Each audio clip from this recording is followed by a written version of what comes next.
자카리아는 이런 좌우의 구분 같은 것이 사실상 무의미해졌다라고 지적하고 있습니다. 고전적인 자유주의가 확산되어가는 과정과 거기에 반대하는 것으로서의 반자유주의적인 움직임이 서로가 밀고 당기고 하면서 지난 400년간 인류 역사가 흘러왔다. 이 복잡한 시대 앞을 보이지 않는 국제정세 속에서 그것을 또렷하게 볼 수 있을 것 같은 명확한 시각 하나를 제공해 준다는 측면에서 흥미롭게 읽었던 그런 뛰어난 책이라고 할 수 있겠습니다.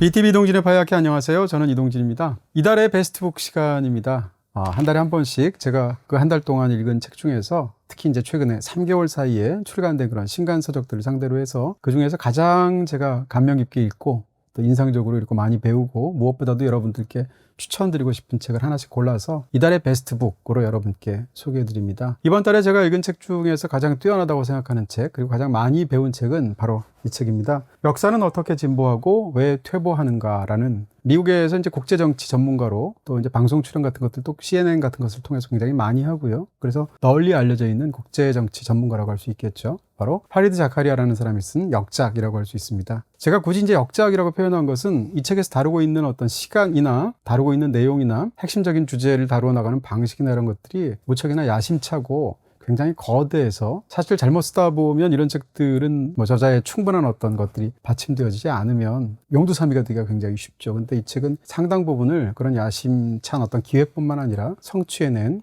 그런 책이라고 할 수 있겠습니다. 훌륭한 저작이라고 생각이 드는데요. 우리말 번역으로는 이런 제목이 붙었는데 원래 제목은 Age of Revolutions라는 제목입니다. 그러니까 혁명의 시대라고 말할 수 있을 텐데 지난 대략 400여 년간의 어떤 근대 역사를 혁명이라는 키워드, 그 혁명을 만들어내는 말하자면 또 다른 키워드가 있다면 세계화라고 말할 수 있을 것 같은데요. 어찌됐건 그 혁명이라는 키워드를 통해서 지난 400년간의 역사를 서술을 하고 그에 대한 역사적인 이해를 토대해서 지금 현재 일어나고 있는, 저자는 지금 현재 자체를 굉장히 혁명의 시대로 명명하고 있고요. 이런 복잡하면서도 앞이 보이지 않고 온갖 국제 문제들이 얽혀있는 그런 시대 속에서 일종의 그것을 하나의 일목요연한 틀로 볼 수 있게 만드는 시각을 제공하는 그런 책이라고 할 수 있겠습니다. 이 책은 국제 정치를 보는, 한 나라의 또 정치나 어떤 현실들을 보는 흥미로운 기존의 통념과 다른 시각을 먼저 제공하는 것으로서 시작하고 있습니다. 일단 우리는 어떤 정치적인 현실이나 정치 지도자나 한 나라의 정치 체제나 이런 권력 같은 것들을 보게 될 때 그것이 좌파냐 우파냐라는 시각으로 보게 되는 경우가 굉장히 많다는 거죠.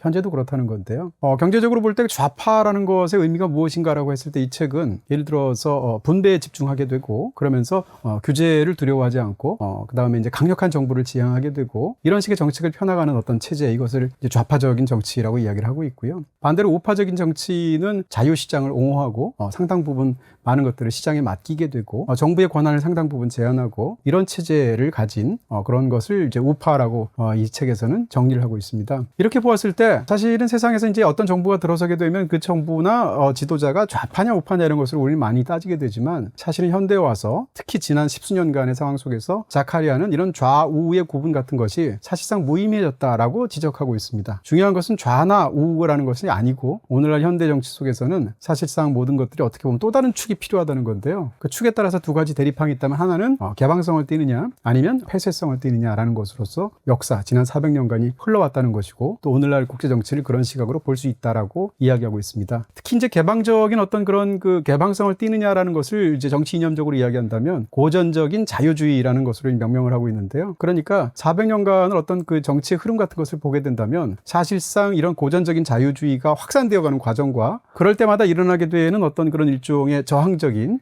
거기에 반대하는 것으로서의 반자유주의적인 움직임이 서로가 계속 상충하고 밀고 당기고 하면서 지난 400년간 인류 역사가 흘러왔다라고 이야기를 하고 있는 것입니다. 자카리아는 도입부에서 미국 공화당 이야기를 꺼내고 있습니다. 지금까지 말씀드린 그런 어떤 토대하에서 일단 지난 수십 년 동안 미국 공화당은 기본적으로 어떤 그런 정치적인 이념의 핵심을 레이건 공식이라고 지칭하는 어떤 그런 이념에 토대했었다는 거죠. 그러니까 80년대에 두 번에 걸쳐서 대통령에 재임한 레이건의 어떤 정치 이념이 무엇인가라고 이야기했을 때, 그건 공화당이고 우파이니까 거기에 대해서 예를 들면 작은 정부, 그러니까 제한적인 권력을 사용하는 정부라든지 그럼에도 불구하고 강력한 어떤 국방력을 가진 그런 나라를 원한다든지 아니면 세금을 줄인다든지 이런 것들을 떠올리게 된다는 거죠. 근데 레이건은 이런 것뿐만 아니라 사실은 어떻게 생각하면 좀 또 다른 쪽에서도 굉장히 힘을 실어서 그것을 옹호했다는 것인데, 대표적으로 굉장히 개방적인 이민 정책을 썼다는 것이고요. 국제무역을 옹호했다는 것이고 시장 경제에 힘을 실었었다는 것이죠. 그러면서 상당히 이 사회 문제에 대해서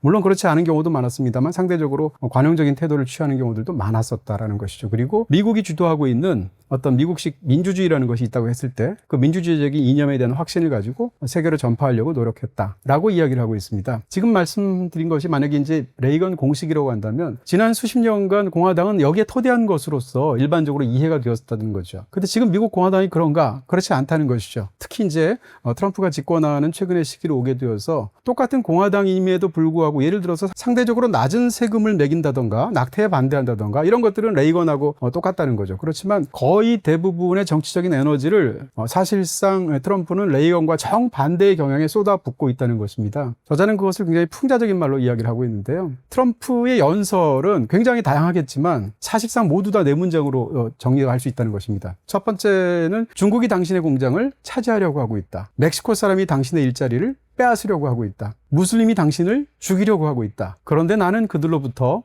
이 모든 것들을 방어하고 다시 미국을 위대하게 만들겠다. 이 네 가지 문장으로 요약할 수 있는 게 사실상 트럼프 정책의 핵심이라는 것이죠. 그러니까 트럼프는 스스로를 혁명가라고 생각하고 있지만 사실은 그는 혁명가라기보다는 역사의 물줄기를 뒤로 돌려서 1950년대 정도로 회귀하게 만들려고 하는 일종의 과거 향수를 갖고 있는 그런 정치인이라는 것입니다. 그런데 이것은 트럼프가 집권하고 있는 미국만의 현상은 아니라는 것입니다. 국제적으로도 이런 일들은 빈번하게 곳곳에서 발견된다는 건데요. 지난 10수년 동안에. 대표적으로 영국에서 있었던 보리스 존슨이 주도했었던, 그래서 결과적으로 그렇게 되어버렸던 브렉시트라는 어떤 그런 결과물이 있었죠. 이것도 역시 사실은 우파적인 포퓰리즘하고 관련이 있는 것이다라고 저자는 이야기하고 있고요. 헝가리의 오르반 총리라든지 아니면 이탈리아의 멜로니 총리 같은 사람들, 이런 사람들이 사실상 그 궤를 같이 하고 있는 우파 포퓰리스트다라는 이야기를 하고 있습니다. 근데 저자는 흥미롭게도 좌파와 우파의 어떤 그런 구분 자체가 이제는 무의미해졌다라고까지 말을 하고 있는데, 저자는 거기에 토대해서 이것은 단순히 우파 포퓰리스트의 문제만은 아니라는 것이고요. 그 못지않게 좌파 포퓰리스트도 굉장히 많이 나왔다는 것입니다. 대표적으로 해서 남미의 경우에 콜롬비아라든지 meg시코 혹은 칠레 같은 나라에서 바로 이 좌파 포퓰리스트가 집권을 하게 되었다는 것이고, 우파 포퓰리스트 못지않게 이들도 역시 일종의 이제 엘리트 층이라든지 아니면 기득권층에 대한 어떤 경멸 같은 것으로 무장되어 있고, 그것을 그에 대한 혐오 같은 것을 대중들에게 확산시키려고 노력하고 있고, 기존 질서를 파괴하고 뒤집으려고 시도하는 어떤 그런 정치적인 열망을 가지고 있다는 것이죠. 이와 같은 것은 우파라든지 좌파라든지 가릴 것 없이 포퓰리스트들이 갖고 있는 공통점이라는 이야기를 하고 있습니다. 사상적으로 볼 때 이 책에서 계속 저자가 실제로 옹호하기도 하고 역사를 움직이는 일종의 어떤 지난 400년 사이에서의 동력으로 작용하기도 했다라고 하는 어떤 이념이 있다는 것은 자유주의라고 말할 수 있을 것 같은데요. 저자는 이제 그것을 이제 영어로 이야기할 경우에 리버럴 혹은 리버럴리즘이죠. 근데 일반적으로 용례가 미국에서 리버럴이라고 칭하게 되면 보통은 좌파를 뜻하는 말로 통용되는 경우가 굉장히 많습니다. 근데 저자는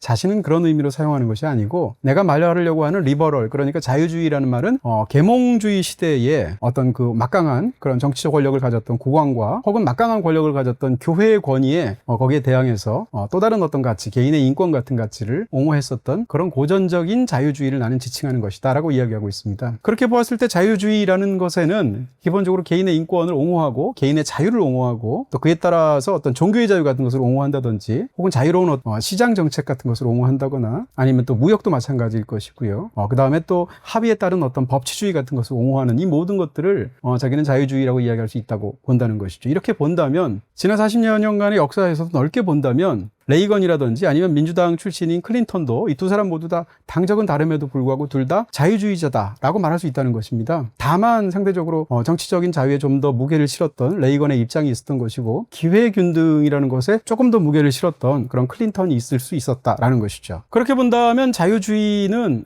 결과보다는 규범에 관한 것이다라고 저자는 이야기하고 있는데, 이게 무슨 얘기인가 하면 어떤 특정 그 선거에서 어떤 사람을, 어떤 정치인을 지지하는 것이 아니라 누구라도 당선될 수 있을 만큼 공정하고도 자유로운 선거를 보장하는 것에 훨씬 더 신경 쓰는 게 자유주의라는 것이고요. 특정한 생각 자체를 지지하는 것이 아니라 어떤 생각이든 그 생각을 말할 수 있을 만한 권리를, 다시 말하면 사상의 자유를 보장할 수 있는 것이 자유주의다 라고 이야기를 하고 있습니다. 근데 이런 자유주의에 반대되는 어떤 그런 물결들이 최근 들어서 지난 10수년간 세계적으로 엄청나게 많아졌다는 것이고요. 그러니까 그것이 좌든 아니면 우든 어느 쪽에 있는 사람이든 그 사람이 퍼퓰리스트라면 이런 어떤 규범에 관한 것, 절차에 관한 것, 합의와 타협에 관한 것들을 다 무시하게 되고 본인이 생각하는 그런 정의롭다라고 생각하는 입장에서 그렇지 않은 쪽에 있는 어떤 의견들의 입을 막으려고 하고 그걸 제도를 통해서 그것을 제한하려고 하고 이런 시도를 하게 된다는 것이죠. 그렇게 본다면 이것은 단순히 좌와 우만의 문제는 아닐 것이다라고 자카리아는 힘주어서 강조하고 있는 것입니다. 그렇게 본다면 지난 400여 년간의 어떤 그런 역사를 보게 되면 사실상 이게 좌와 우의 대결이 아니라 말씀드린 것처럼 한쪽은 개방성을 옹호하면서 점점 확대하려고 하는 측이 있을 수 있고 하나는 거기에 반대해서 고립화하고 폐쇄화하고 과거를 회귀하려는 어떤 세력이 있을 수 있다는 거죠. 이 양자 사이에서의 어떤 그런 갈등과 경쟁 관계 속에서 지난 400년이 흘러왔다라고 자카리아는 보고 있는 것입니다. 근데 이 관련해서 굉장히 어원적으로 흥미로운 이야기를 자카리아가 하고 있는데요. 그것은 바로 혁명을 뜻하게 되는 영어 단어 레볼루션이 두 가지 의미를 갖고 있다는 거죠. 하나는 우리가 알고 있는 것처럼 어떤 급진적이면서도 완전한 어떤 변혁 혹은 이런 것들을 통해서 이전과 완전히 다른 것을 만들어내는 것 이런 것들을 우리가 보통 일반적으로 혁명이라는 말, 레볼루션이라는 말로 사용하죠. 근데 그 말 못지않게 천문학에서도 레볼루션이라는 말을 쓴다는 건데요. 레볼루션이라는 것은 어떤 하나의 축이 있다고 했을 때 그 축을 가운데 두고서 질서 정연하게 계속 돌아가는 그런 항성이나 횡성의 궤도 자체를 일컫는 말로도 쓴다는 것입니다. 그러니까 어떻게 생각한다면 지금 레볼루션이 갖고 있는 두 가지 의미는 어떻게 보면 그것을 사상적으로 본다면 정반대 입장에서 상충하는 두 가지 모순적인 것이 한 단어에 어떤 들어있다는 것인데요. 그러니까 이쪽도 혁명적인 변화를 가져오고 반대도 혁명적인 변화를 갖고 온다는 것입니다.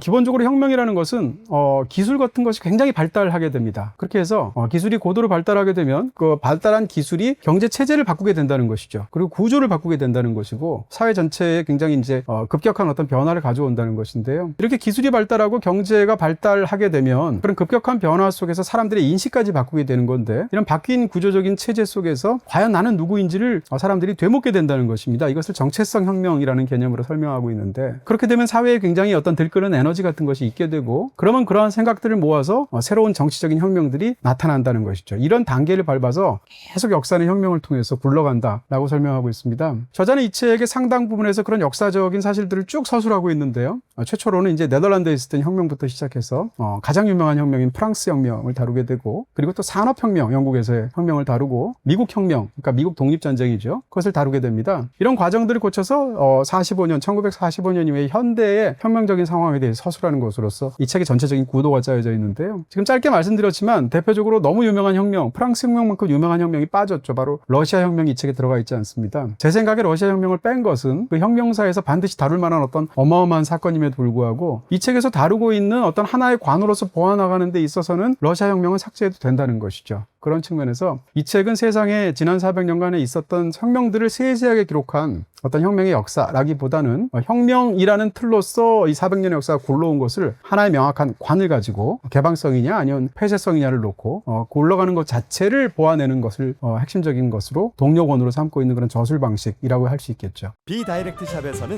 모두 다 가능. 비다샵 가능. 그런 측면에서 이 책의 전반부에서 집중적으로 묘사하고 있는 것은 바로 네덜란드에서의 최초의 어떻게 보면 고전적 자유주의 혁명이라고 말할 수 있을 것 같은 것에 대한 저자의 설명과 해설입니다. 사실 책 전체를 통해서 제가 가장 재밌게 본 부분이 이 부분인데요. 예를 들어서 프랑스 대혁명이나 러시아 대혁명 같은 경우에는 그에 관한 수많은 책들도 있고 또 거기에 관련된 사실들이 많이 알려져 있기도 하죠. 상대적으로 좀 더 잘 몰랐기도 하고 또 무척이나 이 책 자체가 잘 서술하고 있기도 하고 이를 통해서 어떤 하나의 관이 눈이 탁 트이는 것 같은 그런 생각까지 저한테 전해주기도 했던 부분인데요. 바로 16세기, 17세기 그러니까 16세기 말에서 17세기 초반에 있었던 네덜란드의 혁명에 대해서 지금부터 말씀드리도록 하겠습니다. 17세기 네덜란드는 서구를 중심으로 했을 때 유럽에서 사실은 최부국이었다는 거죠. 가장 부유한 나라였다고 합니다. 당대의 강국이었던 프랑스 같은 나라하고 비교해도 비교되지 않을 정도로 예를 들어서 암스테르담 사람들의 1인당 연소득이 파리 사람들의 1인당 연소득의 4배였다고 합니다. 이럴 정도의 상당한 부를 막강한 부를 네덜란드가 누리고 있었다는 것이죠. 근데 단순히 이런 부만 누린 것이 아니라 당시의 네덜란드는 그 17세기의 어떤 그 유럽 전체의 상황으로 본다면 아주 이질적인 문화, 아주 이질적인 종교, 아주 이질적인 정치 체제를 갖고 있었다는 건데요. 예를 들어서 우리가 이제 보통 17세기 같은 그런 시대를 유럽에서 묘사할 때 절대 왕정의 시대라는 이야기를 하게 됩니다. 루이 14세가 이제 대표적인 인물일 텐데 프랑스 같은 나라, 스페인 같은 나라 이런 이런 나라들을 통해서 이전의 중세 시대에 상대적으로 분권화되어 있는 그런 체제가 있었겠죠. 그런 봉건 체제가 무너지게 되고 17세기까지 오게 되면 절대 왕정이 강화되고 왕의 어떤 권력이 강화가 되면서 또 중앙적으로 굉장히 집권화되면서 이러면서 밀집되는 어떤 그런 시대를 맞게 되죠. 그래서 이제 이걸 절대 군주제의 시대, 절대 왕정의 시대라고 보통 서양사에서 이야기를 하게 되는데요. 근데 이렇게 절대 왕정의 시대가 유럽 전체의 어떤 기본적인 판세였음에도 불구하고 네덜란드는 전혀 당시에 그렇지 않았다는 것입니다. 당시 네덜란드는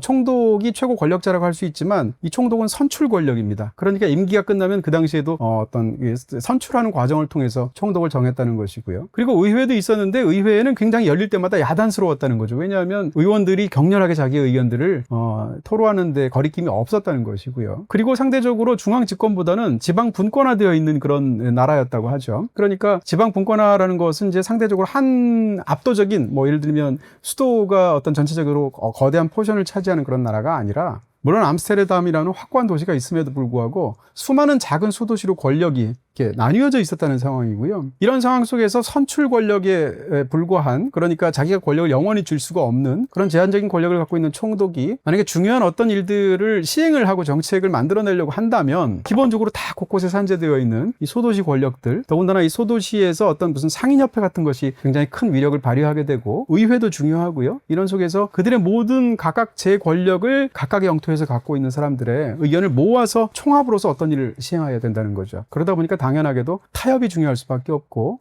그 다음에 어떤 결정을 내리게 될 때 그것을 정책을 해결하고 그에 따른 어떤 비용 같은 것이 생기거나 아니면 과실이 생긴다고 했을 때 그 사후에 그것을 다시 그들에게 나누어 주는 방식으로 혹은 고통을 분담하는 방식으로 나갈 수밖에 없었다는 것이죠. 이런 상황에서라면 국민들 입장에서는 자기가 세금을 왜 내는지도 명확하게 알 수가 있죠. 왜냐하면 이 세금을 내는 결과 그것이 사회적으로 어떻게 쓰인다거나 이것이 어떤 비용을 제한다거나 그래서 최종적으로 어떤 그런 혜택이 나한테 돌아오는지를 알게 되니까 그에 따라서 국민들이 굉장히 그런 부분에 대해서 적극적인 자기 인식을 가질 수밖에 없겠죠. 이런 부분들이 사실은 여타 유럽하고 무척 달랐다는 것이고요. 그렇다면 굉장히 흥미롭게도 아니 그러면 왜 하필이면 그것이 다른 나라도 아니고 네덜란드에서 그랬을까? 왜 네덜란드만 유달리 튀어나온 어떤 그런 문화를 갖고 있었을까라는 것에 대한 이 책에서의 분석입니다. 사실은 네덜란드 이전에도 유럽에서의 어떤 강국들이 있었죠. 특히 이제 세계화라는 키워드가 이 책에서 너무나 중요하게 되는데 진정한 의미에서의 세계화의 시작을 사실상 15세기로 봅니다. 물론 이전에도 비단길 같은 것들이 있어서 동서가 교류한다든지 이런 방식은 있었죠. 그럼에도 불구하고 훨씬 더 전면적인 세계화는 사실상 15세기, 그러니까 대항해 시대부터 시작되게 되는데요. 여러분들도 잘 알고 있는 것처럼 이것을 시작한 나라는 포르투갈이었습니다. 그러니까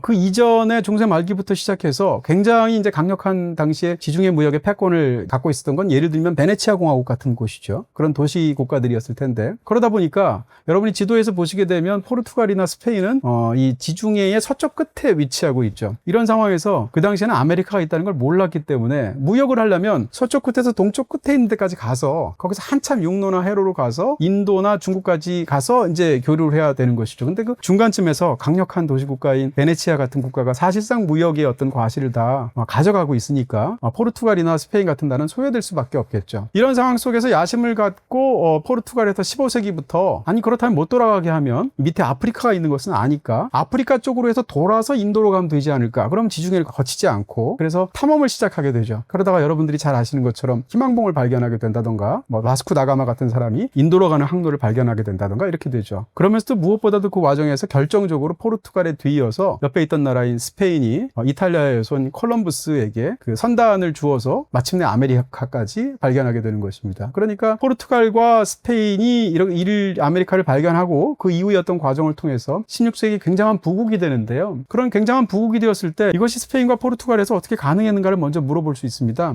저자는 굉장히 흥미롭게도 사실은 이것은 제레드 다이아몬드의 책의 총균수에도 나오는 내용이기도 한데요. 유럽의 지리적인 특성에서 찾고 있습니다. 무슨 이야기인가 하면 유럽은 상대적으로 산지가 굉장히 많습니다. 강도 많고요. 그리고 무엇보다도 숲이 굉장히 무성합니다. 이런 상황 속에서 어떻게 말하면 이제 각 지역별로 이 권력이 나누어질 수밖에 없는 그런 구조를 지형을 갖고 있었다는 것이고요. 이런 지형 때문에 상대적으로 전투를 벌인다 하더라도 공격이 방어보다 훨씬 더 어렵다고 하죠. 왜냐하면 이제 공성전 같은 걸 벌이게 될 때 지키는 쪽에서 훨씬 더 힘을 힘을 덜 들이면서도 상대적으로 더 유리한 위치를 차지할 수 있다는 것이죠. 바로 그렇기 때문에 한 번의 정복 사업으로 이렇게 평정이 되는 그런 상황이 생겨나지 않고 곳곳에서 수많은 분쟁들이 계속 빈발할 수밖에 없고, 이렇게 빈발하고도 전쟁이 다른 어느 대륙보다도 많았던 그런 역사를 갖고 있기 때문에 전쟁 기술이 발달할 수밖에 없었다는 것이죠. 그리고 아까 말씀드린 것처럼 대항해 시대를 여는 이유가 있었기 때문에 지리적인 그 과정 속에서 항해술이 발달하게 되고 선박 제조술이 발달하게 되고 나침반을 만드는 기술부터 시작해서 수많은 기술들이 발달하게 되었다라는 것입니다. 이런 과정 속에서 손쉽게 그 이후로 이제 아메리카를 정복한다던가 아니면 그 이후의 상황 속에서 서구가 자신의 어떤 힘을 강력하게 뻗쳐가면서 스스로의 이익을 차지하거나 착취하게 되는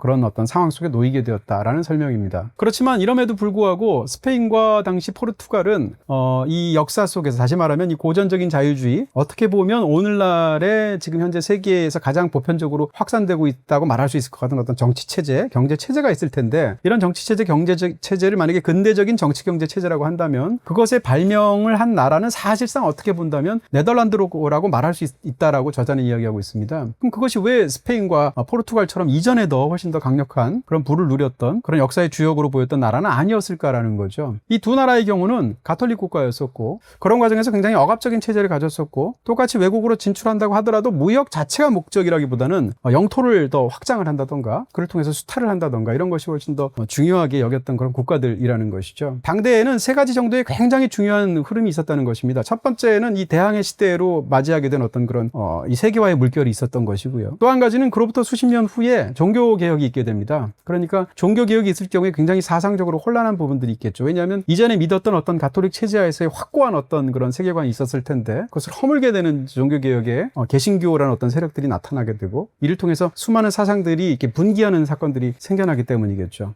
그리고 마지막으로는 이런 어떤 전쟁의 빈발이라든지 아니면 어떤 경제 체제 자체의 어떤 팽창하는 어떤 속성이라든지 이런 것 때문에 굉장히 기술이 발달하고 또 금융이 발달하는 그런 상황이 있다는 것입니다. 이런 거대한 역사의 변혁을 향해서 달려가는 세 가지 물줄기가 있었는데, 이런 물줄기에 대해서 이전의 국가들, 지금 말씀드렸던 스페인이나 포르투갈 같은 국가들은 겁을 먹었다는 것이죠. 왜냐하면 어떻게 보면 기득권이기도 하고 가톨릭 국가들이기도 했으니까. 이런 상황 속에서 이 세계의 흐름 속에서 굉장히 쩔쩔매면서 그것을 반동적으로 억누르는 데 집중했었다는 것이죠. 근데 네덜란드는 이 세 가지 모두에서 그런 변화를 적극적으로 수용하는 사실상 유일한 국가였다는 것입니다. 그렇다면 네덜란드는 이것을 왜 세 가지를 다 수용할 수 있는 환경을 갖고 있었을까라는 것에 대해서 저자는 또다시 흥미롭게도 지리적인 이유를 대고 있습니다. 네덜란드의 초기 정착민들은, 그러니까 네덜란드까지 이제 올라갔겠죠. 올라가는 상황 속에서 네덜란드 쪽에서 정착을 하게 될 때 일단 기본적으로 네덜란드에는 토지라고 말할 수 있는 땅들 자체가 별로 없다라는 것입니다. 그리고 잘 아시는 것처럼 저지대이고 굉장히 습한 그런 상황 속에서의 토지이거나 국토이기 때문에 끊임없이 물과 싸워야 했다는 것이죠. 어떤 경우에는 물이 너무 많아서 문제고 어떤 경우에는 담수가 너무 적어서 문제인 것입니다. 그런 상황에서 물을 다스리는 것이 생존에서 거의 핵심적인 어떤 부분이 되게 되는 그런 어떤 지리적인 운명을 타고났었다는 것이죠. 이 상황 속에서 초기 정착민들은 물난리가 나게 되면 인공 언덕을 미리 만들었다고 합니다. 물난리가 나게 되면 인공 언덕으로 일단 대피를 하는 것이죠. 그러다 물이 빠지면 다시 내려가는 그런 과정 속에서 이제 그 생존을 이어갔다는 것인데요. 이게 너무 고단한 방식이니까 11세기쯤 되게 되면 제방을 쌓기 시작합니다. 그러다가 중세 말기쯤 되면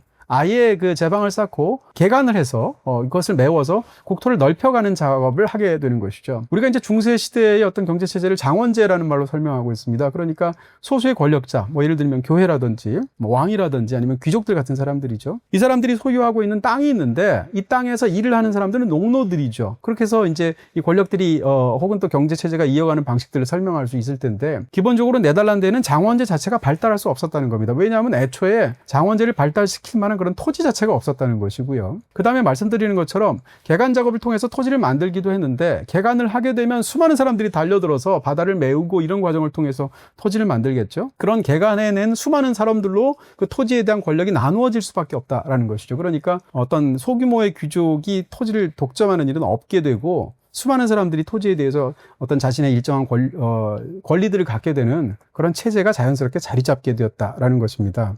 또 한 가지 중요한 어떤 포인트가 있다면 그것은 도시화가 다른 나라랑 비교할 수 없을 정도로 진전되어 있었던 국가가 바로 네덜란드였다라는 것입니다. 그러니까 17세기 초에 이미 네덜란드에서는 도시에 사는 사람이 도시에 살지 않는 사람보다 많았다고 합니다. 이미 도시화가 50%를 넘었다는 것인데요. 그로부터 한참 뒤인 100년이 지나서 프랑스에서의 도시화 정도가 8%였다고 하죠. 그러니까 이미 100년 전에 50%를 넘은 국가와 100년 뒤에 8%밖에 되지 않는 농촌 중심의 어떤 그런 사회 사이에서의 어떤 그 분위기나 상황은 굉장히 큰 차이가 있겠다라고 말할 수 있을 것입니다. 게다가 사상적인 측면까지 들 수 있습니다. 그러니까 종교개혁이라는 어떤 유럽을 전란에 휩싸이게 만들고 사상적으로 완전히 바꾸게 만들었던 그런 거대한 혁명이 있게 되는 것인데요. 이 종교개혁이 있으면서 유럽의 북쪽으로는 이 가톨릭의 탄압을 피하게 된 사람들이 북쪽으로 정착하는 일들이 점점점 늘게 됩니다. 그러니까 네덜란드에는 당시에 각국으로부터 왔던 이 개신교 난민들이 무척이나 많았다는 것인데요. 이 개신교 난민 중에서는 우리 역사에 남아있는 철학이라든지 과학에서의 거인들이 무척이나 많습니다. 대표적으로 스피노자 같은 사람을 얘기할 수 있죠. 스피노자는 뭐 철학의 거인일 텐데 스피노자의 아버지는 바로 포르투갈 사람이었는데 포르투갈에 살고 있는 유대인이었습니다. 당시에 이제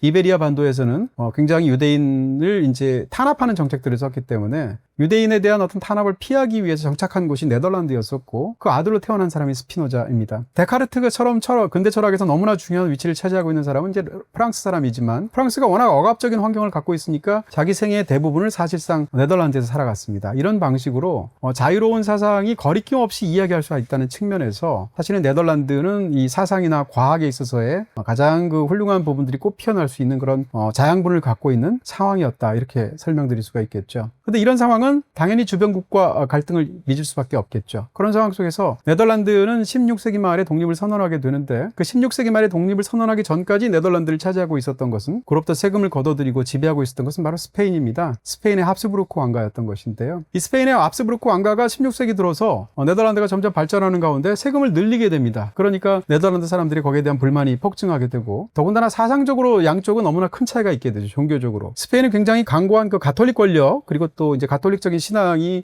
지배하고 있는 그런 나라라고 얘기할 수 있을 것 같은데요. 반면에 네덜란드는 말씀드린 것처럼 개신교에 대해서 가장 관용적으로 널려 있었고 실제로 국민들의 상당수가 깔뱅주의자 그러니까 켈비니즘 개신교도들이라고 말할 수 있는 그런 사람들이 주를 이루고 있었다는 것이죠. 이런 상황 속에서 이 가톨릭에 대한 굉장히 많은 반감들을 네덜란드 사람들이 갖게 되고 스스로를 네덜란드 사람으로 인식하게 되고 이제 정체성 혁명이라고 말씀드릴 수 있겠죠. 그 과정 속에서 1566년에 굉장히 과격한 어떤 폭동이 있게 됩니다. 그러니까 이 깔뱅주의자들이 이 일군의 사람들이 이 네덜란드에 있는 그 가톨릭 교회를 쳐들어가서 성상들을 파괴하고 성인상 같은 것들이죠. 성인상 같은 것들을 파괴하고 심지어는 기록에 따르면 성찬식에 쓸 수 있는 그 보통 예수님의 몸이라고 하는 그 성찬용 빵에다가 소변까지 보게 됩니다. 그 과정 속에서 이런 것들을 참을 수 없게 된 이 가톨릭 국가인 스페인에서 이 수많은 네덜란드 사람들을 진압하고 또 학살하는 과정 속에서 스페인에 대한 반감이 생기게 되죠. 그 본격적으로 그로부터 독립전쟁이 생겨나게 됩니다. 이런 네덜란드 독립전쟁은 무려 80년간 지속되게 되는데 이 독립전쟁을 일컬어서 흔히 80년 전쟁이라는 말을 쓰기도 하죠. 그래서 1648년도에 사실상 이 전쟁이 끝나게 되죠. 이것은 사실은 어떻게 보면 이제 30년 전쟁이라는 또 다른 전쟁이 끝나는 해도 1648년이기도 하고 지리적으로 겹치기도 하고 해서 이것을 30년 전쟁의 일부로 80년 전쟁의 후반부를 보는 그런 역사적인 견해들도 있습니다. 어찌됐건 이런 과정 속에서 마침내 네덜란드는 독립하게 되는 것인데요. 흥미로운 것은 당시 네덜란드는 지금의 네덜란드와 벨기에를 합친 정도의 면적이었었습니다. 상대적으로 남쪽은 조금 더 비교적 상대적으로 가톨릭교도가 많았고 북쪽은 더 개신교도가 많았는데 이 스페인과 독립전쟁을 치르는 과정 속에서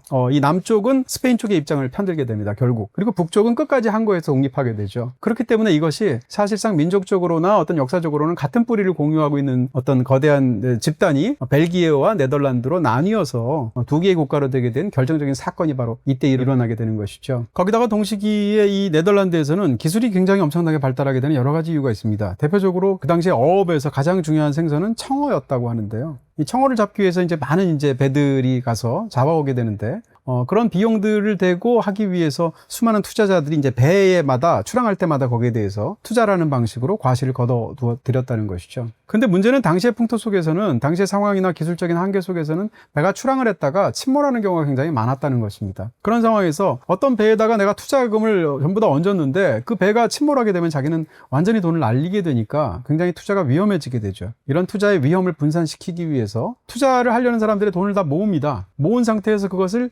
다시 수많은 출항하는 배들로부터 나누는 것이죠. 이런 방식으로 위험을 분산시키고 그로부터 보험업이 발달하게 되고요. 동인도 회사라는 것이 있게 되는데, 이 동인도 회사는 세계 최초로 이 공개 시장에서 대중들을 상대로 해서 주식을 팔았던 그 최초의 회사로 기록이 되어 있습니다. 그러니까 주식 거래소가 굉장히 발달하게 되고요. 그 과정 속에서 동인도 회사는 세계 최초의 어떻게 보면 다국적 기업 혹은 당시에 세계의 가장 그 거대한 규모였던 회사였던 것으로 기록이 되고 있는 것인데요. 물론 이런 이 동인도 회사는 역사적으로도 나중에 가면 굉장히 큰 해악을 끼치기도 하죠. 이런 부분도 있겠습니다만, 어쨌건 이와 같은 어떤 금융업에서의 어떤 굉장히 발달한 부분들, 기술적인 발달들, 우리가 네덜란드 하면 자동적으로 떠올리게 되는 것이 풍차일 텐데, 이 풍차라는 것이 원래 풍차를 돌아가면 가장 많이 사용하는 것은 도정이었습니다. 그러니까 이제 곡식을 이제 도정하는 작업인 거죠. 그 다음에 이제 이 네덜란드의 어떤 지리적인 특성 때문에 물을 퍼낼 때 그걸 사용하죠. 동력을. 그래서 일종의 양수기 역할을 했을 때 그 양수기에 관한 동력을 공급하는 것으로서 풍차를 초반에는 활용하게 됩니다. 그러다가 이 풍차를 나중에는 나무를 통해서 이제 그걸 다듬어서 목재를 만들고 가구를 만들고 선박을 만드는 어떤 제재소의 역할 혹은 선박 제조술로까지 이어지게 되고, 이 모든 것들이 이어서 굉장히 강력한 어떤 항해술이나 아니면 지금 말씀드렸던 어떤 선박 제조술 같은 것에 발달로 이어지게 되죠. 그래서 네덜란드가 기록한 최초의 것들이 굉장히 많습니다. 일단 범죄를 내쫓기 위해서 현대사회에서는 도시에 가로등 같은 것이 있게 되죠. 근데 이렇게 공공 가로등을 세계 최초로 설치한 나라도 역시 네덜란드입니다. 그리고 비교적 다른 나라에 비하면 상당히 깨끗한 상수원, 그러니까 상수도가 있었고요. 그리고 대중교통도 있었습니다. 그러니까 선박들을 이용한 그런 부분까지 있었을 정도로 당시 네덜란드는 유럽 전체적으로 보아도 굉장히 다르면서도 혁신적인 부분들을 무척이나 많이 갖고 있었다는 것이죠. 하지만 아까 제가 초반에 자카리아가 이야기를 했던 것처럼 레볼루션에는 항상 두 가지 속성이 있어서 어떤 급격한 변화가 설사 굉장히 좋은 그런 어떤 영향을 끼친다 할지라도 반드시 역작용 같은 것이 있게 마련이고요. 또 인간은 그런 급격한 변화를 견딜 수가 없는 동물이기도 하다는 것이죠. 바로 그렇기 때문에 이렇게 잘 나가던 네덜란드, 이거 대략 한 150년에서 200년 정도 되는데요. 이 기간에도 불구하고 네덜란드 사람들은 극심한 혼란을 실제적으로 느끼게 됩니다. 왜냐하면 사회 변화 속도나 이런 것들이 너무 빠르기 때문에, 더군다나 상대적으로 거기에 잘 적응했던 훨씬 더 무역에 더 중요했었던 그런 고해안 소도시들이 있었던 반면에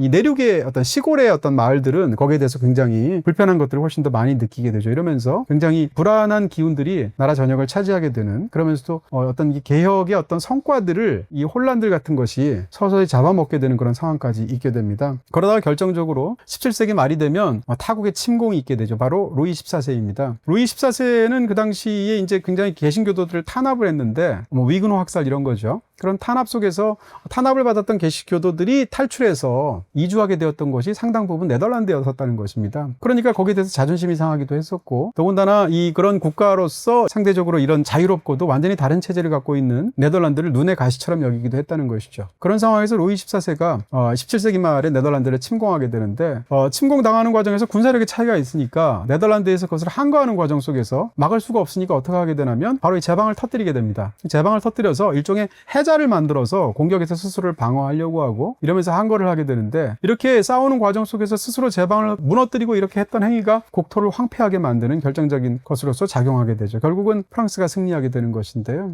사실은 이렇게 최초의 인류 역사상 고전적 자유주의가 가장 강력하게 자리를 잡았던 국가가 네덜란드인데, 이런 어떤 전쟁사를 통해서 사실은 그 자유주의의 물결이 꺼질 수도 있었다는 것이죠. 하지만 저자는 루이 14세가 실수를 했다 이렇게 말을 하게 되는데, 당시에 침공을 하고 돌아가는 과정 속에서 원래 이 네덜란드의 어떤 그 정치 권력을 그 당시에 장악하고 있었던, 물론 분권적이면서 상대적으로 제한적이었겠지만 자유주의적인 정부가 있었습니다. 그런데 그 자유주의 정부를 없앴기 때문에 침공을 통해서 그 다음에 이제 그 권력을 차지하게 된 것은 이제 오란의 가문인 건데요. 우리가 보통 오렌지공 윌리엄이라고 이야기를 해서 역사 속에 남아 있죠. 그런 과정 속에서 오란의 가문의 이제 빌렘 3세가 최고 권력자로 등극을 하게 되는데, 어차피 그 사람은 그 당시에 22살밖에 되지 않고, 더군다나 당시의 상황 속에서 이 자유주의적인 이전의 정부에 비하면 훨씬 더 보수적으로 보이기도 하고, 내가 이대로 물러가게 되면 승전한 상황 입장에서 네덜란드는 프랑스의 곡두각시가 될 수도 있을 것 같고, 이런 것들 오판을 했다는 것이죠. 그래서 그걸 그대로 그냥 두고 권력을 차지하게 두었다는 것인데요. 근데 빌렘 3세는 루이 14세가 생각했던 그런 사람이 아니었다는 것이죠. 빌렘 3세는 그 네덜란드의 권력치고는 이 군주제를 옹호했다는 측면에서 굉장히 특이한 사람이었지만, 그럼에도 불구하고 의회에 대해서 굉장히 관용적이었다거나 생각들 같은 것이 물리적이나 많이 열려있었던 사람이었다는 것이죠. 이런 상황 속에서 이제 빌렘 3세가 또 영국의 역사 속에서는 윌리엄 3세가 됩니다. 영국의 국왕이 되는 어떤 일이 벌어지게 되는데, 자기가 국왕이 되는 어떤 직후에 영국에서 거대한 사건이 있게 되는데, 되는데 그것이 바로 권리장전, 그러니까 명예혁명이죠. 그 속에서 권리장전을 승인하게 됩니다. 영국 왕이 된 빌렘 3세가. 그렇게 권리장전이 이제 피를 흘리지 않았다는 의미에서 이제 명예혁명이라는 말을 쓰게 되는 그 사건까지 이어지게 되는데, 그 명예혁명의 결과로 우리는 알고 있는 지금의 영국, 그러니까 의회의 권력이 굉장히 강고해지는, 그러면서 우리가 이제 의회 민주주의를 생각하게 될 때 떠올리는 어떤 모델들로 발전하게 되는 것이죠. 자카리아의 시각은 명확합니다. 그러니까 네덜란드에서 태동되었던 이런 고전적인 자유주의적인 어떤 정치체제, 경제체제가 그대로 사실상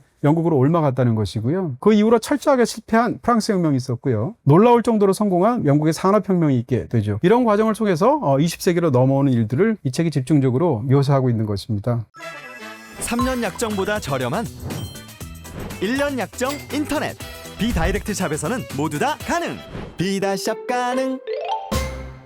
그렇게 19세기로 넘어와서 대영제국의 시대가 있게 되고요. 대략 1890년대부터는 사실상 세계사를 주도하는 것은 미국이 됩니다. 그리고 20세기로 넘어오게 되면 1차 대전과 2차 세계대전이 빈발하면서 전란의 서구의 국가들이 휩싸이게 되죠. 그러다가 1945년, 그러니까 제2차 세계대전이 종전을 하게 되면 사실상 오늘날 전 세계 어떤 틀을 만든 것은 1945년 체제란 말을 우리가 흔히 쓰게 되는데요. 그러면서 그 이후로부터, 그러니까 1945년 직전에 한 30년간은 1차 대전, 2차 대전을 포함해서 수많은 어떤 전쟁으로 많은 사람들이 죽게 되는 시기지만 1945년도부터 오늘날까지는 적어도 강대국을 중심으로 보았을 때 사실상 강대국 양국끼리 전쟁으로 충돌한 경우는 한 번도 없었다는 거죠. 이게 어떻게 보면 인류 역사상 최강대국끼리 충돌하지 않은 어떻게 보면 가장 긴 평화기간 중에 하나가 바로 현대라는 것인데요. 1945년부터 21세기 초반까지 거의 한 75년 가까운 정도의 안정적인 시기가 있었다는 것입니다. 더군다나 이제 그 이후 이제 냉전이 있게 되는데, 냉전 자체가 1991년도에 붕괴하게 되죠. 왜냐하면 소련이 해체되게 됐으니까. 그러면서 자유주의적인 어떤 물결이 세계로 확산되는 시기에 30년이 있었다는 것입니다. 그게 바로 1991년도에 이 소련 연방의 해체부터 시작해서 대략 한 2020여 년, 불과 한 5, 6년 전, 이때까지 한 30여 년을 일컫는 어떤 시기인 것인데요. 자카리아가. 이 시기 동안은 인류 역사로 봐도 굉장히 독특한 시기가 됩니다. 왜냐하면 그 이전까지는 사실은 로마 시대 정도를 제외하고 서구를 중심으로 보았을 때 로마 시대 이후로 최초로 라이벌 국가가 없는 초강대국 한 나라가 지배하는 그런 세계 질서가 도래하게 됐다는 것이죠. 바로 미국인 것이죠. 더 이상 러시아는 미국의 상대가 되지 못합니다. 미국 혼자만 강대국으로 남게 됐는데, 강대국이라고 말할 수 있을 만한 몇몇 나라들, 예를 들면 중국이 있을 수 있겠죠. 그렇지만 90년대 중국은 지금하고 달리 국민들의 어떤 평균적인 소득이 낮은 그런 개발도상국에 불과했었던 것이고요. 러시아는 그렇게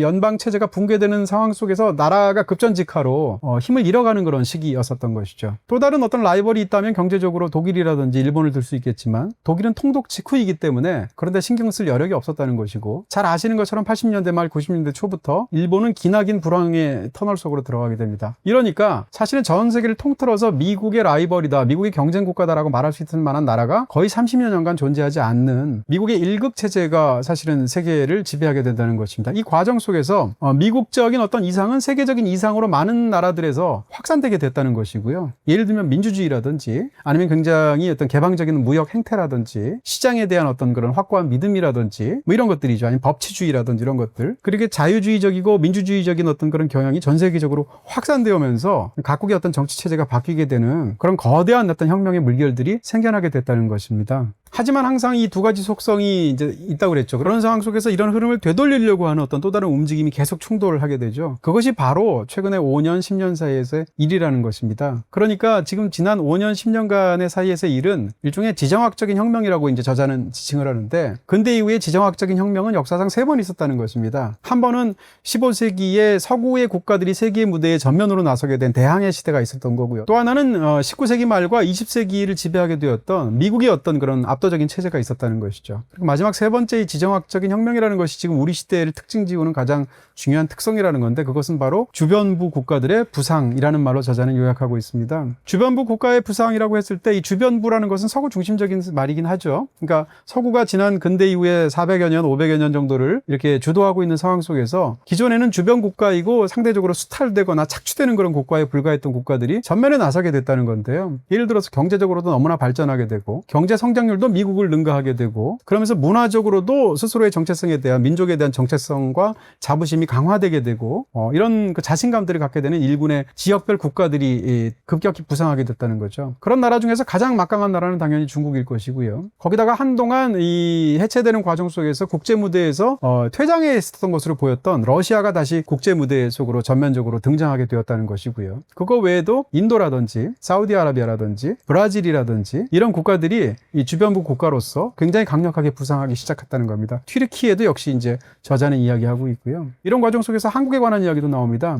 그러니까 기존에는 미국 중심적인 상황 속에서 미국의 대중문화라든지 미국의 문화가 세계 표준처럼 작용했지만 이제는 그것이 굉장히 달라졌다라는 것으로서 한국의 대중문화가 위력을 발휘하고 있는 현재에 관한 그런 이야기 또한 이 책에서 일정 부분 묘사가 되고 있습니다. 이렇게 미국의 일극 체제가 서서히 붕괴되고 주변 국가들이 극적으로 부상하게 된 데에는 사실은 미국의 책임이 있는 것도 있고 그 바깥에서의 변화가 있는 것도 있다는 것이죠. 일단 미국이 잘못한 부분도 굉장히 많다는 것입니다. 예를 들어서 미국의 군사력에 대한 전 세계인의 확신이나 신화가 있었습니다. 근데 9.11 이후에 미국이 아프가니스탄 전쟁을 벌이게 되고 이라크를 침공하게 되는데 이 과정 속에서 이것이 깨지게 되었다라는 것이고요. 이라크에서의 반군들조차 제대로 진압하지 못했으니까. 더군다나 이라크를 침공하는 과정 속에서 미국적인 이상 같은 것이 있습니다. 그것은 규범에 의한 질서라는 것일 텐데 스스로가 미국이 규범을 깨게 되었죠. 침공의 이유라든지 이런 여러 가지 이유들을 통해서. 바로 그런 것 때문에 미국 자체가 그렇게 내세웠던 어떤 질서가 상당 부분 내적으로 훼손되었다 이렇게 얘기하고요. 경제적으로는 2008년도에 금융위기가 생기면서 미국의 경제력, 미국의 경제체제에 대한 의구심을 세계인들이 갖게 되었다는 것입니다. 더군다나 이제 트럼프까지 집권을 하게 됨으로 인해서 도덕적인 어떤 정당성 같은 것에 대해서 세계인들이 인정하지 않는 경우가 굉장히 많게 되었다는 것이고요.